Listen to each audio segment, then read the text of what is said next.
You're listening to Civic Media. You can tune into any of our live shows on any radio station across the state with the Civic Media app. Find us in your phone's app store and listen anytime, anywhere.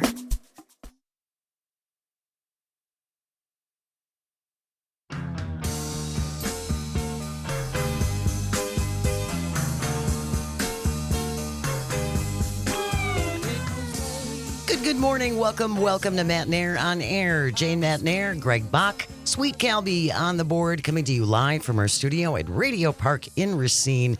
You can always join us. Call or text. The number is the same at 855-752-4842. You can also leave a comment if you're watching on the live stream on Facebook, YouTube, and what used to be Twitter. She is a New York Times best-selling author and has a great Substack called For Such a Time as This. Andra Watkins is here. Good morning, Andra. So good to see you. Good morning, everybody. It's great to be here. There's a lot to talk about. There always is these days, yes, right? there certainly is. This, Andra, by the way, in case you have never heard Andra, she's been a guest on our show before. But Andra grew up in a white nationalist household, and so has really interesting insights, I think, that a lot of us don't have just because of your background. We've talked to you in the past about Christian nationalism and how important they were in the writing of Project 2025. And now we have Pete Hegseth, the head of the Department of Defense, who made headlines last week. He shared a video on social media showing his church pastors the communion of Reformed evangelical churches.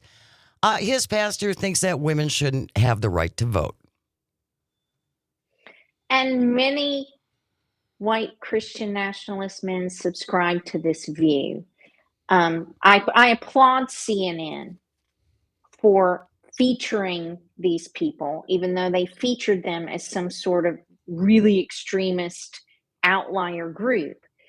But what I want people to understand is there are millions of Americans who subscribe to these viewpoints. People have done, the Pew Research Organization has done a study of how many American Christians are radicalized Christian nationalists.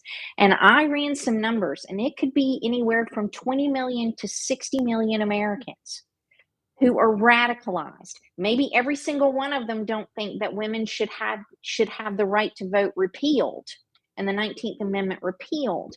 But there are millions and millions of Doug Wilsons and his weak, pathetic Christian nationalist brethren that you met on CNN in the United States today. So please don't take that interview and Pete Hegseth's response to it as being, well, these are just a few wackos. It's millions and millions of Americans, and we have to take this radicalized religious extremism seriously.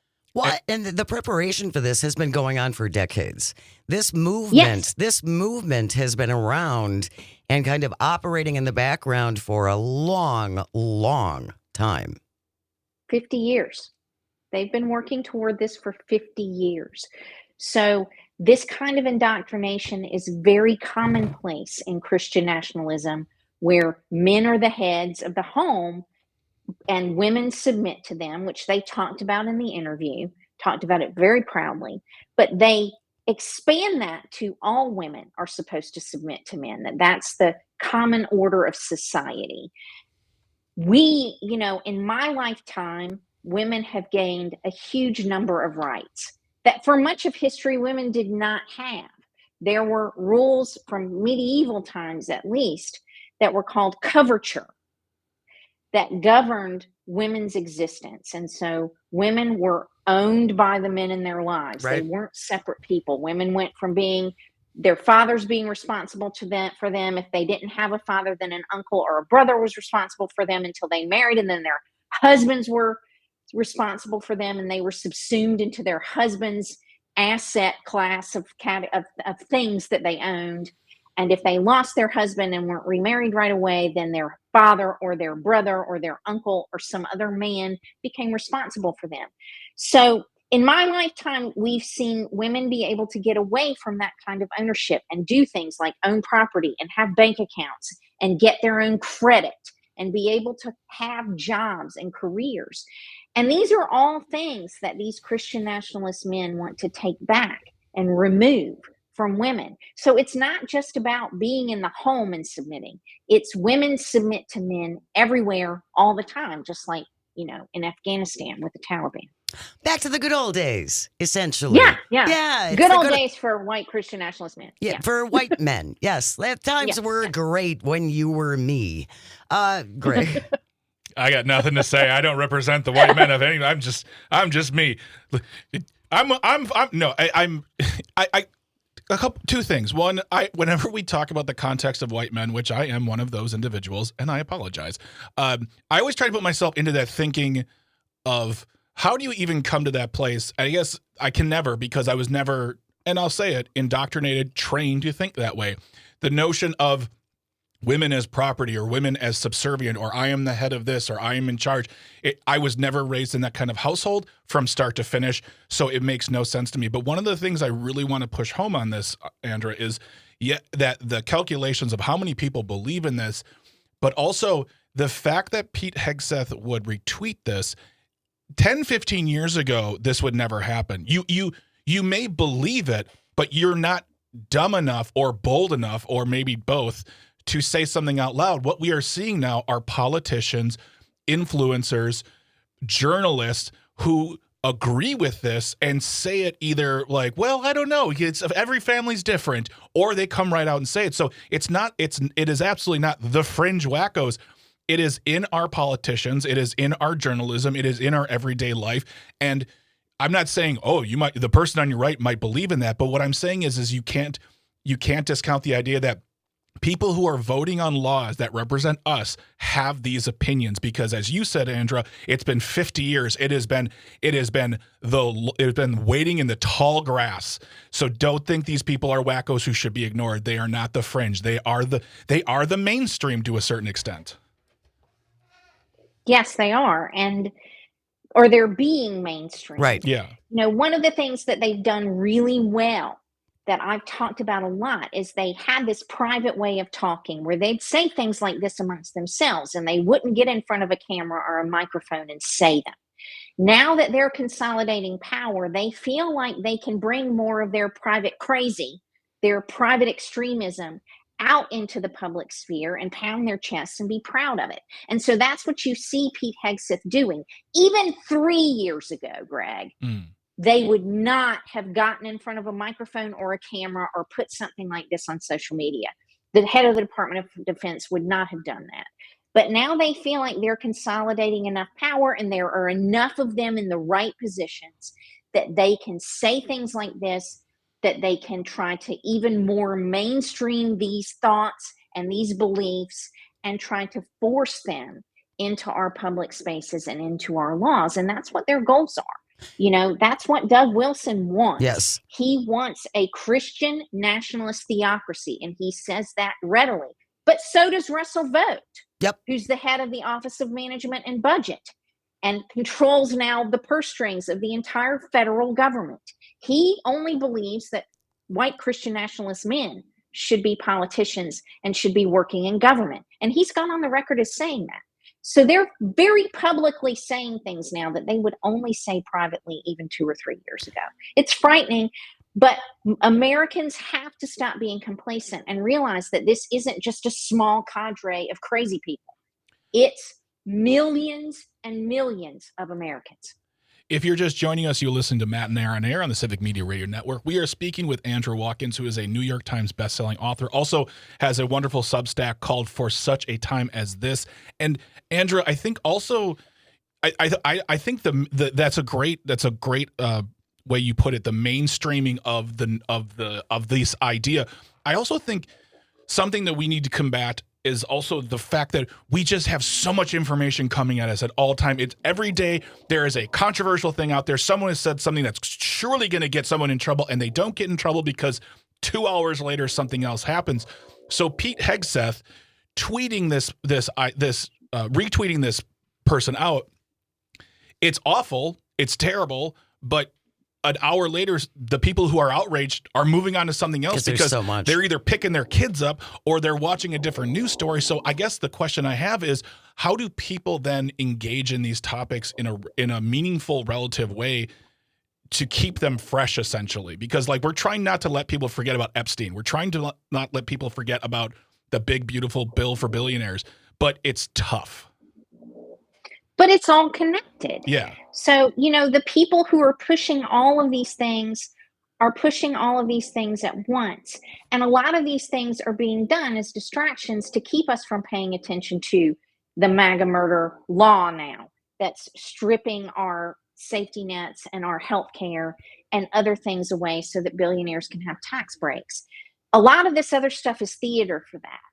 But you have to understand that the people in the background in the administration who were really in charge, who were really implementing this, use the president because he's really good at keeping people distracted and outraged and giving us things to chase. So, my advice to Americans is don't even pay attention to him. I very seldom write about him or talk about him. I keep the attention on these people in the background who were really in charge of implementing this stuff. So rather than talk about Pete Hegseth, I try to talk about the Christian nationalist men who are behind people like Pete Hegseth, who are encouraging them to have these opinions, and keep the pressure on them and keep people paying attention to them, because they're the real problems, and that's who we should be talking about every day. Well, and I think you as part of the attention of the bigger picture. Yeah, most definitely. Yeah. And I think it's important, going back to something that you said, that this effort to mainstream this Christian nationalist view has been going on for decades. It's been going on for 50 years. And the Duggars, remember the Duggar family with their 9,000 children and all of the controversies that followed that. Amazon has a great piece called Shiny Happy People about the Duggars and that whole movement. That was the Quiverful movement. They're all kind of interconnected, right, as far as women being second-class citizens. And essentially, we're there to deliver babies, which Pete Hegseth's favorite pastor says requires no skill. Right. And women are just, people who produce other people. It just happens. And that doesn't require any talent. Yeah. Yeah. We're just vessels and chattel, and that's really all we're good for. So, that is a key component of whatever flavor of Christian nationalism you're touting or they're touting. One of the things that I say a lot of the times when I come on here, though, is these people all hate each other internally. So Doug Wilson doesn't believe that women should have any leadership role in a church, as an example. So he hates the dominionist New Apostolic Reformation faction, where people like Paula White Cain, who have the ear of the president, can be in leadership positions. So there's going to at some point be a huge ruction between these factions because they don't agree about a lot of things. We're going to continue our conversation with Andra Watkins, best-selling New York Times author and the owner of the Substack called For Such a Time as This. Stay close. You are listening to the Civic Media Radio Network. We'll be right back.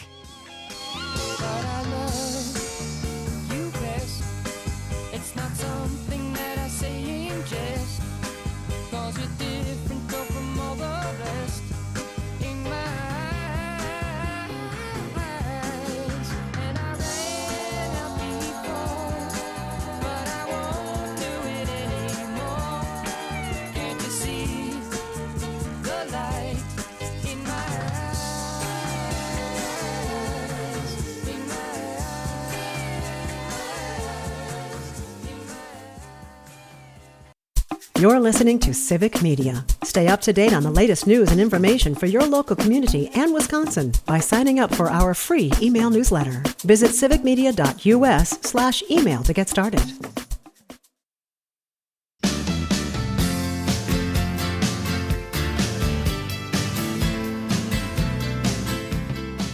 Good morning. Welcome back to Matenaer on Air. Jane Matenaer, Greg Bach, Calvinator on the board, coming to you from our studio at Radio Park in Racine. You can join us, call or text at 855-752-4842. Leave a comment if you're watching on the live stream on Facebook, YouTube, and what used to be Twitter. We are joined by Andrea Watkins. She is a New York Times bestselling author and also has a great Substack called For Such a Time as This, and has been watching very closely the increasing influence of Christian nationalism in the Trump administration, thanks to some of the authors of Project 2025. We now have these Christian nationalist members within the Trump administration working in the administration. Pete Hegseth, the head of the Defense Department, retweeted his favorite pastor last week, Doug Wilson, who doesn't think women should have the right to vote. Let's go back to the good old days, like the 1800s when everything was ducky.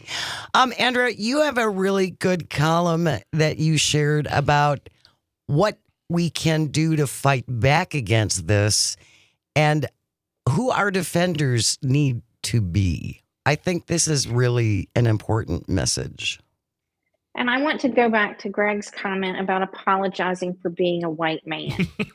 You shouldn't apologize for being a white man, Greg. You're one of the men who could be standing up to this right now, which you are. But Christian nationalist men are trained not to listen to women. They do not listen to women speak. They do not give women opportunities to talk. They do not hear women. I said earlier today to someone else, women to them are like the Charlie Brown cartoons. And when adults talk in the Charlie Brown cartoons, it's Yep. it's a annoying noise. And to white Christian nationalist men, that's women talking. And also to white Christian nationalist women, they are indoctrinated to only listen to men and to the other white Christian nationalist women that those white Christian nationalist men tell them to listen to. So they don't listen to any other women either besides the women those men tell them to listen to. So it's really important. Women can fight back against this, and we are.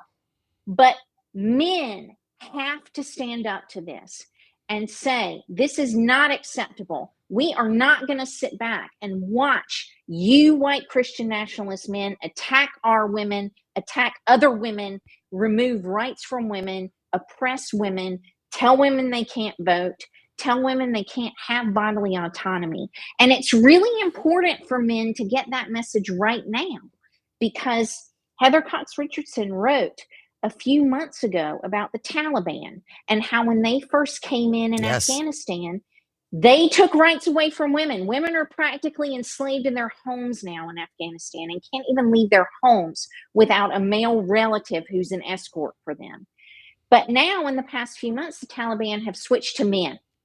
They tell men how to wear their beards. They tell men how to dress.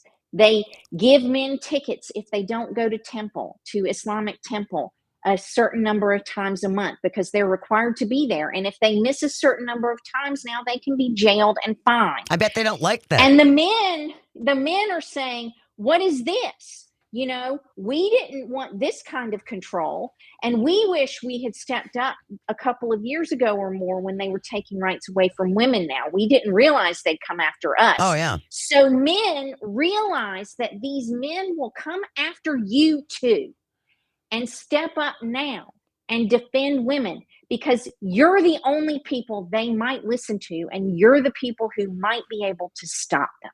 And that's something that completely aligns with an idea we have talked about for a long time now, which is, yes, you may support this. You may think some of these ideas are great coming out of the Trump administration, but eventually they will affect you too. And then we're already seeing people who are saying, I didn't vote for this. Yes, you did. Own it and let's move on together. But you have to own the fact that you voted for this, and it'll affect you eventually someday. And you standing there going, well, I didn't know this was going to happen. I don't like this. You don't. But here we are. Let's move together and let's go forward. But yes, that is an amazing example. And we see it all the time. People are just like, I just didn't know this was going to happen to us. I'm like, well, that doesn't matter anymore. We got to work. Well, and admit that you were lied to. Yes. Admit that you were lied to. That's probably the hardest part. Well, and it's funny to me to watch somebody like Marjorie Taylor Greene now, who is a woman who has voted for all of this, who has enabled all of this. And suddenly it seems like scales are falling off of her eyes, and she's realizing that enabling all of these white Christian nationalist men and supporting them and parroting what they say is not giving her more power. It's not elevating her any further. I think she realizes that at some point she's going to be told, you've served your purpose, go back home and stay at home now. Yeah. And so that is what a few of these women, I think, are starting to see. But they're coming for all of us, and they will eventually come for you men. So stand up now. Say no now. It's imperative that you do. Andrea Watkins is a New York Times best-selling author, has an incredible Substack. I highly encourage you to subscribe. It's called For Such a Time as This. We will include a link in our show notes. Andrea Watkins, thank you so very much. Really, really appreciate your insight. We will see you next month. Bye. Great to be here. We have news coming up next, and then we're going to talk to Robert Pilot from Native Roots Radio. That's all on the way. Stay close. You are listening to The Vast, statewide, countrywide. You can pick us up around the world on the Civic Media Network app. I haven't said enough. I thought that I heard you laughing. I thought that I heard you sing. I think I thought I saw you try. But that was just a dream. Try, cry, fly, try. That was just a dream. Just a dream. Just a dream. Dream.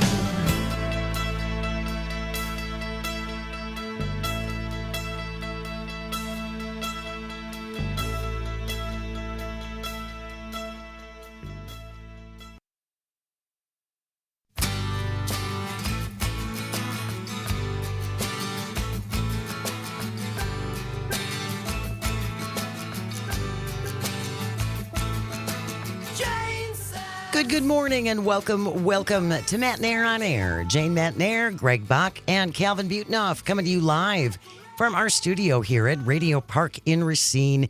You can always join us, call or text. The number is the same, 855-752-4842. That's 855-75-CIVIC. Or you can leave a comment if you're watching on the live stream on Facebook, YouTube, and what used to be Twitter. Lots coming up this hour. Last half hour of the show, we will lighten it up as we always do with Audio Sorbet. Chance to get away from the news, clean our brains a little bit. Audio Sorbet. We clean your ears with fun. There you go. Today's groundbreaking discussion will be sweet pickles versus dill pickles. I started a war yesterday. I didn't realize this was such a hot topic, but sweet versus dill pickles, that's Audio Sorbet after 10:30. We'll wrap up the show as we always do with This Shouldn't Be a Thing. Today it is the Sleeping Beauty edition. Stay tuned for that. Right now, we are delighted to be joined by Robert Pilot. He is the host of Native Roots Radio and has one of the best voices on the planet. In fact, I'm going to be sending you my refrigerator manual, Robert, so you can record it, and then I can play it at night when I'm trying to fall asleep. Robert Pilot is here. Good morning, Robert. Easy. Hey, thanks for having me on. That was awesome. Really glad to be here and talk about some things. And I just got to give a quick shout out to Civic Media for really amplifying Native Roots Radio all over Wisconsin too. So just want to give a shout out to Civic Media right away before I forget, because I have a good memory, but it's short. Hey, I'm with you on that. By the way, Native Roots Radio airs across the network from 8 to 9 weeknights here on the Civic Media Radio Network. Fantastic show. Robert is the host. Again, Native Roots Radio here across the network, weeknights from 8 to 9 on Civic Media.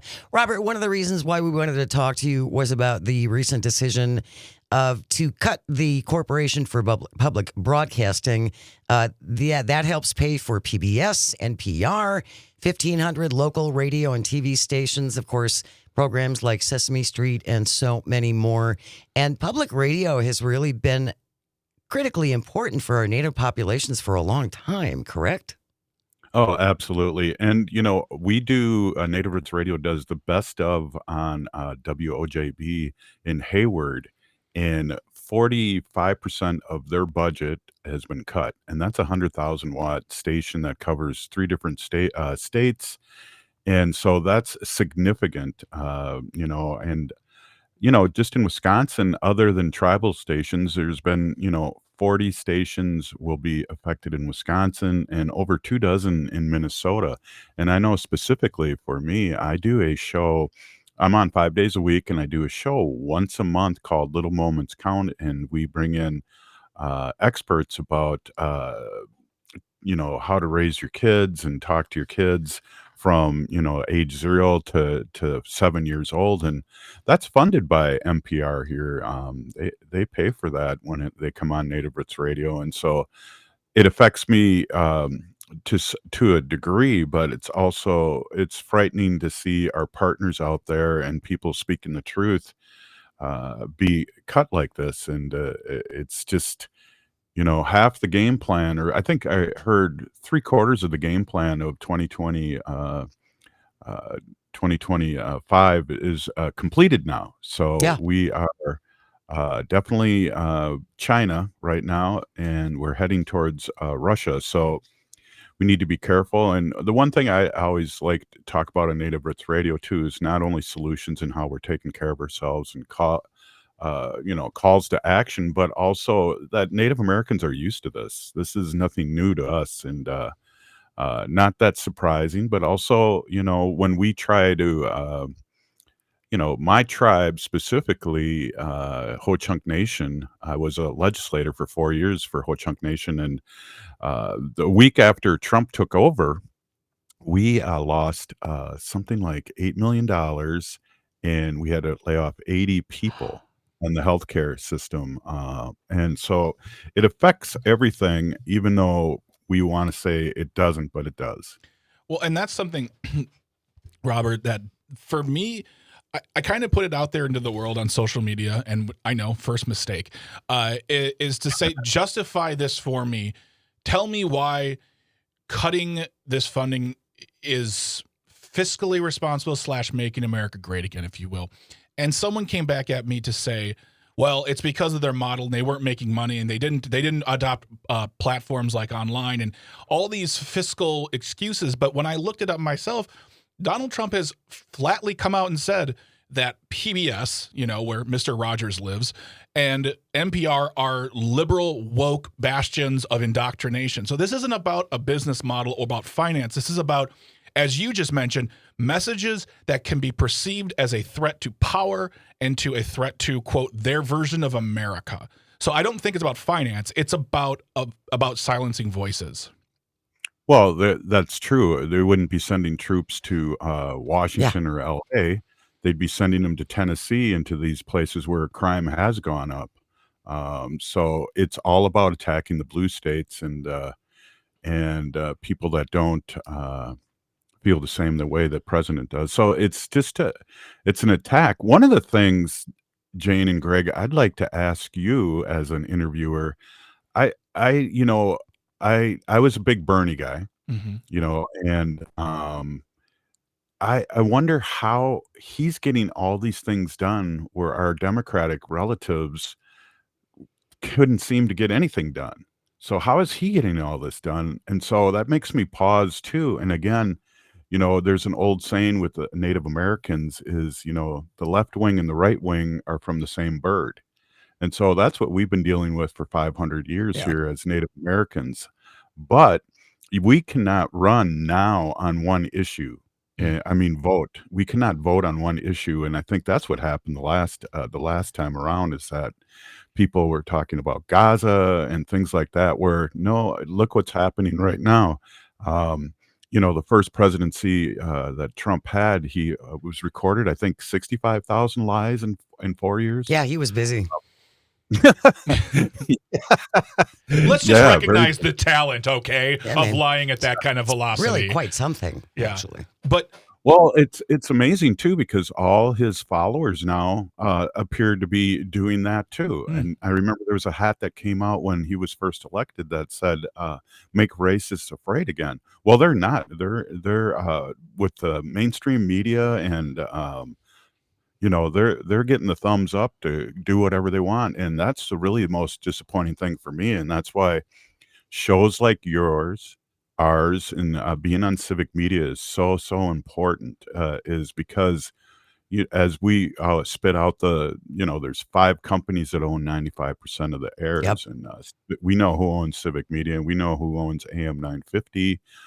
You're talking to the people that do that, and so it's frightening times, but it's important that Jane and Greg and Robert do not give up.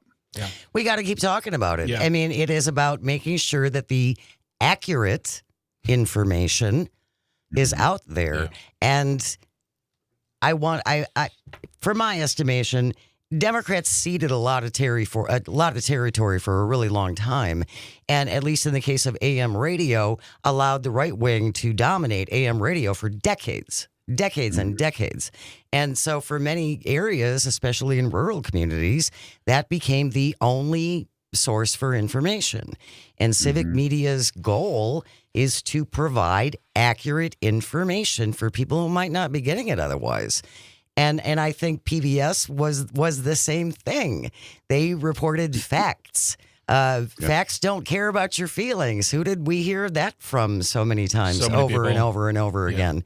By the way, if you're just joining us, Robert Pilot is our guest. He's the host of Native Roots Radio, which airs across the network Monday through Friday from 8 to 9 p.m. And I think, Robert, what you're saying now is so interesting because we just spoke to Andrew Watkins on the topic of white Christian nationalism making its way into the mainstream of our government, our halls of power, whether it's TV, radio, government, all those things. And everything you are talking about connects to the conversation there.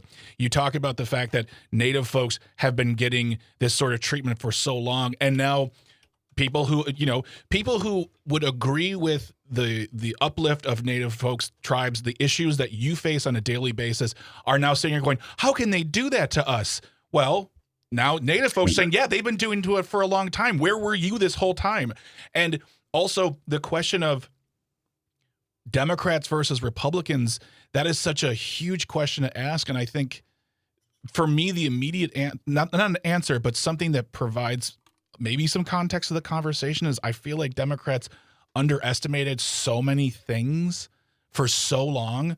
And I think with regard to what you said, Jane, as for decades, AM radio was the place for this information. We counted that as the fringe. We counted that those individuals as, well, they're saying crazy things. That's too crazy. That's not America. Not fringe. And as Andra said in the previous hour, this is not fringe. This is mainstream. That's who is in charge now because they were listening to these people for 5 decades. I don't know how I could do this. I'm 64 years old, so my South Park era was 20 years ago. Really enjoying it, but now how are they the only media out there that's taking care of really what we need to talk about? It's crazy. CBS bowed down. And again, mainstream media is normalized all this and is saying it's okay to be racist again. Well, and the reckoning is going to be coming. Again, it's this, well, they're not going to touch me. I did what he asked. We did what the president wanted. We did the thing, whatever the thing was. So therefore, we're going to be safe. That's not how it works. Right. That's not how it works. I don't know any billionaires, and we hang out with the wrong people, Robert. We're not hanging out with the right people. Everybody's fair game now, so they don't know that. It's just crazy. I have a sister-in-law who's a teacher in New York, and guess who she voted for? I mean, are you kidding me? In New York City, where it's a melting pot of people, you're voting against your own interests, your own your own students. It's just an amazing thing that's happened What is between one. what is her justification, Robert? What does she say? Well, let me tell you this. This is what drives my wife crazy because she's a New Yorker too, and about her sister, and hopefully her sister's not listening, but probably not. She's listening to Fox. Is she wanted to? How did she put that? She wanted to, support her husband. Her husband's a raving Republican, so So she's it's going to like, vote like okay, he does. yeah, hello, Yep. 1955. What were we just talking about last With hour? Andrew. I'm not kidding you, Robert. Your conversation, the discussion we were having right now is like a part two to what we were talking about with Andrew Watkins.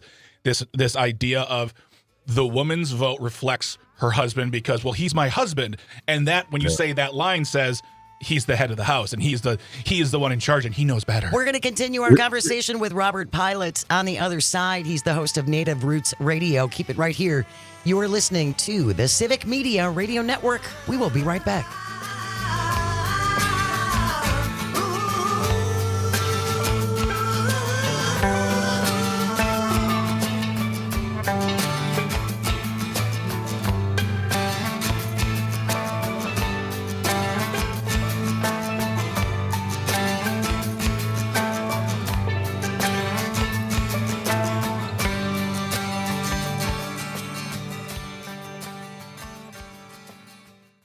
You're listening to Civic Media.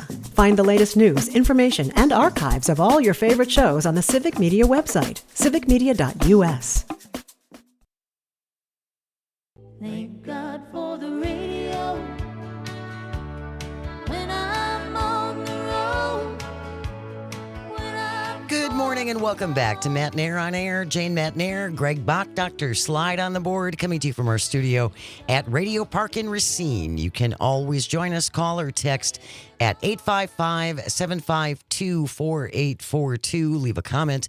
If you're watching on the live stream, hello live stream, on Facebook, YouTube, and what used to be Twitter. We are joined by the host of Native Roots Radio that you can catch across Civic Media weeknights from 8 to 9 p.m. Robert Pilot is here. We were talking about the recent cuts to the Corporation for Public Broadcasting and what that is going to mean, particularly for our native populations, which get a lot of their information from NPR. And we had a text come in from Troy from Mount Horeb. Greg, when Robert said about your sister, we both sighed audibly. Yeah. Yeah. There was, I don't even know what to do with that. And before we went to the commercial, you wanted to say something, Robert, and I wanted to give you the opportunity to continue that thought. Yeah, thanks a lot. I just remembered what she said to my wife, and Yeah. that was, I want to honor my husband. And I'm going, what year is this? 1951? And yeah, it's just a mind-blowing situation. And I just don't know how to respond. We don't talk any politics when I'm in New York because I do a lot of my show from New York, Long Island. And I just saw them the last time I was there, and we didn't talk any. But I did talk to her husband and just say, I'd speak my opinion. He asked me, how are things going? And I told him. And what You did he know? say? He somewhat agreed, which kind of really surprised me. So if that's any indication of what's happening, and I believe it is an indication that people are waking up to it, and that's why the gerrymandering is going to be happening in Texas. They're worried about 2026, and they should be. But we also have to keep talking about issues, and that's the thing that Native Roots Radio, in a Native perspective, it keeps talking about the issues, and it's hard because people like, I'm sure Greg and you, Jane, have gotten really worn out by all this going on every day. Every day, there's something. Again, there's things like.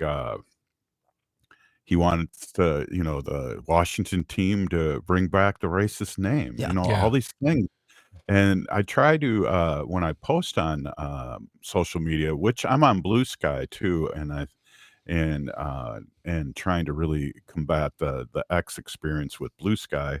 But every time I post something, whether it's political, it's like he's on the list is what I end it with. Well, and that's, I mean, it's one of the reasons why we've started doing audio sorbet towards the end of the show, is because if we were to talk about this stuff 2 hours a day, 5 days a week, there comes a point of burnout. So that little bit of time where we can all come together, have a little bit of laugh, have a little bit of brevity and a levity, then that's the important thing. And going back to what you just said about your brother-in-law or your sister-in-law's husband, we also spoke to Andrew about that, and people are starting to wake up and say, I didn't vote for this. This is not what I wanted. But in fact, you did. He didn't really hide a whole lot of what he was going to do. He made it very clear what he wanted to accomplish. But he lied about a lot of stuff, too. Well, because that's what he does. Yes, and the fact that they don't know by now that he is a pathological terminal liar, that's something that's they have to justify with themselves. But also that notion of what you said your sister-in-law, her reason for voting for Trump was to honor her husband. And I wonder, was she the type of person 10 years ago who would have said those words specifically, I want to honor my husband? Or is it because of this administration and this movement, people are feeling that they need to do these things? They're feeling an obligation to honor the family, therefore honor the husband, who is the head of the household, and he is in charge. Well, and if you're listening to the rhetoric that's going on, we have somebody that's in the administration that wants to get rid of women's right to vote. Oh, yeah, we were just talking about that. Yes. Yep. Yeah. So that's where we are right now. But again, hopefully people are waking up. I mean, when I marched to the Capitol here in St. Paul, after the murders of and assassination of our leaders here, Hortman and her husband, horrific. They wanted to call it off, but there was 80,000 people at the Capitol that same day. So people want to be engaged and do things. I just want our politicians to snap out of it, and more AOC, more Bernie, more governor from California, the governor of Illinois. More of that is what we need, and call the kettle black. Yeah, this playing nice, this trying to play nice to get along, go along to get along is not the way to go forward. That is not the answer to the mess that we're in. And they're not playing by the rules, so right? Can't. Exactly. And I will say this: whatever is happening to Marjorie Taylor Greene right now, I don't know what's happening. It could all change tomorrow, but it's watching someone's eyes open in real time to what is going on in the world because of the things she has helped put. That is what we're going to see from more people in the news saying, "I didn't vote for. I didn't want this." Well, it's what you got. Robert Pilot is the host of Native Roots Radio, which you can catch across the network weeknights from 8 to 9. And by the way, Robert Ardith on the live stream says, I agree with Jane about Robert Pilot's glorious voice. It is the most soothing sound on radio. I'll be sending you my my Whirlpool washer kitchen manual so you can read it for me, and then I can play it when I try to fall asleep. I'd appreciate that. Well, a big Peeny, thank you so much for having me on, and keep up the good work, and we got to keep fighting, really. Appreciate it, Robert. Thank you so very much. We have news coming up next when we return. Sillier things so we can take a breath. Audio sorbet, sweet versus dill pickles. The fight is on. There's no fight. You're listening to Matenaer on Air. This is the Civic Media Radio Network. I'm on the road, when I'm far from home, I'm feeling blue. Thank God for the radio, playing all night long, playing all the songs that mean so much to me and you, playing all the songs that mean so much till I feel your tender touch. All the songs. The national news cycle never stops, but it can be hard to find news about your local community. Civic Media is dedicated to providing quality local and state news coverage across Wisconsin. With the Civic Media app, you can get notifications about local stories that matter to you and your community. Find the free Civic Media app in your phone's app store and choose notifications from the menu to tell us what kind of news you want to hear about.